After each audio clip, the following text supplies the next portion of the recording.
Hello, this is old Mr. Kent of MrKent.com, and I'm going for my morning ride as I do every day. Might have mentioned that in previous videos.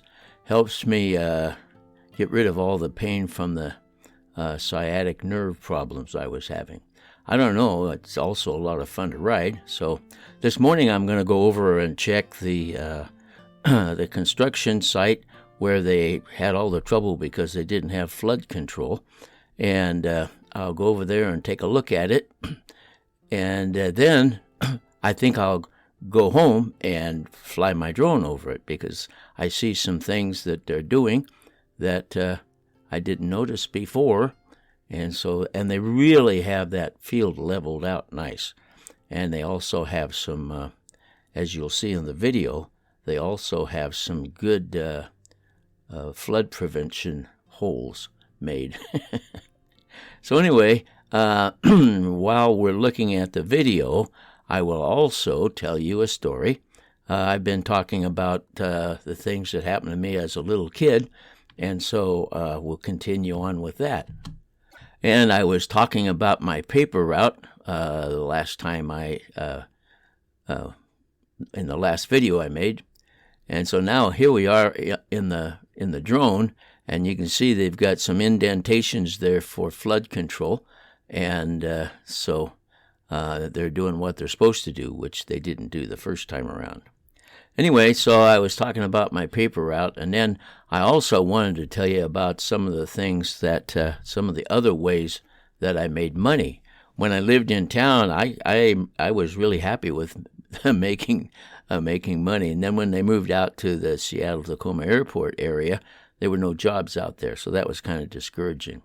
So let's get started here, and we're just going to fly around and look at things, and then I'll point out some things as we go along. So I had a paper out, and I had a savings account set up with the Seattle Times, so they kept out a little bit every payday, every month, and then I would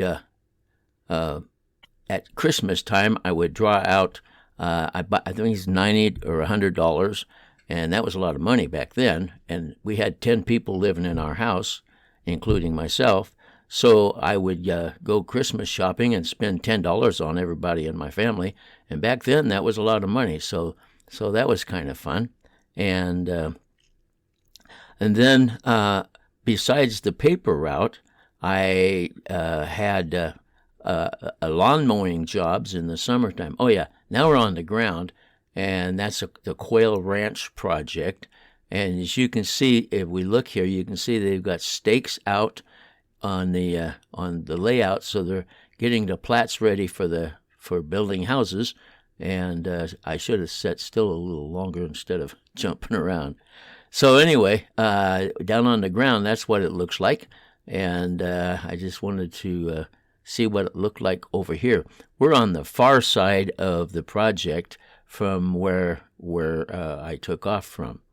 And and this is where we're taking this picture from, is in the same general area, looking back towards where we took off from.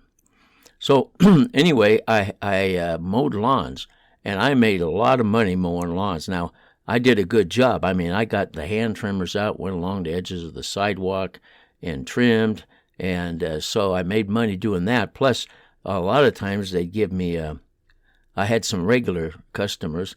And by the way, this is the route that I took, and we're over on this side where it's got the couple of loops going across in front of us there.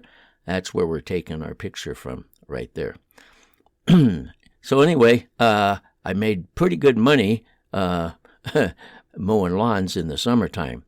And then also, this sounds kind of corny, but there was a Safeway store up on 15th Avenue, and the Safeway store, on Saturdays, that's when people would go shopping and stuff. And I had a friend named Albert, and it was his job with the paper company he had a little stand there, and he sold papers in front of the Safeway store. And so we were friends, and I went up my visit, and one day I got this idea. I had this spray bottle thing, and I could fasten it to my belt, and then I got a roll of paper towels and put a rope through them. Oh, by the way, there's the GPS gadgets I was telling you about in previous videos, and he's got a screen that he looks at. You can kind of see it there. It's like a TV screen, and that's how he makes sure that he gets everything leveled out to where it should be. So back up in the air again. I would, when people would drive in to do shopping, I would walk over and I'd say, "I'll wash your car windows for a nickel." And they'd say, "Okay, sure, you know." So then I'd spray it and I'd use paper towel on it, you know, and get the front and the back and the sides. And a lot of times when they came out, they'd pay me a quarter instead of a nickel, but a lot of people paid me a nickel. Anyway, by the end of the day, I had several dollars. I don't remember now how much, but it was probably $5 or $6. And I was able to buy all the toys that came out. I had a cap gun rifle, and I had a cap gun that you actually took the bullets apart and put a cap in there, put the bullet back into the casing, and then put it in, and you pull the trigger, and you could feel a puff of air coming out the barrel. It was like real, but a lot of work to make it work. So anyway, I did that.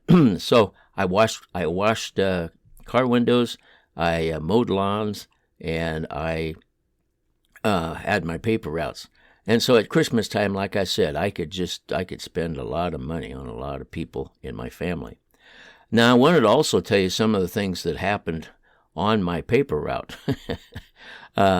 There was this, well, first of all, let me see.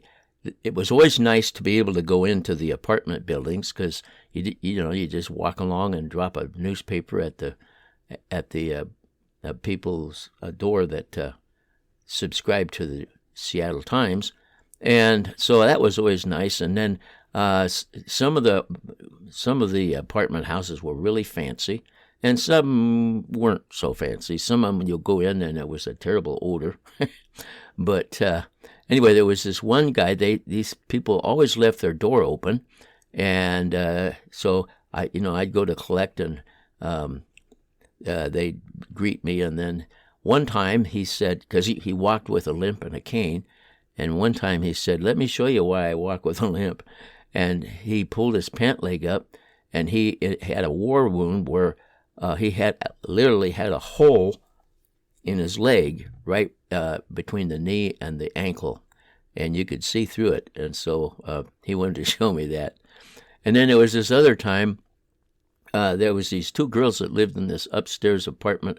You had to go, it was a built-on thing, and they were like, in their 20s or something. And so you had to go up the stairs outside and then knock on a little porch door, and they come and they pay you. And this one time, I don't remember, must have been a weekend day or something, but anyway, I went up the stairs, knocked on the door, and they were all dressed up in party dresses and all fancy, and said, they opened the door, they thought I was somebody else. And I said, "Collecting for the Times." Anyway, so they had plans for somebody else, and I suppose he showed up later. I don't know. But anyway, those are some stories. And as we head back, I can't think of anything else to talk about my paper route stuff and how I made money. But when my folks moved out to south of Seattle, out by the Seattle-Tacoma Airport, and I was a teenager, and there was just no jobs for teenagers because it was it wasn't rural, but it was a developing neighborhood. And the only thing, there was a big grocery store, and the guy told me when I went in to apply, he said, "There's a long line of applications." So anyway, there's my son's pickup. He finally got it all together, and he's driving it around, and it works fine. Everything under the body is all brand new, engine and everything.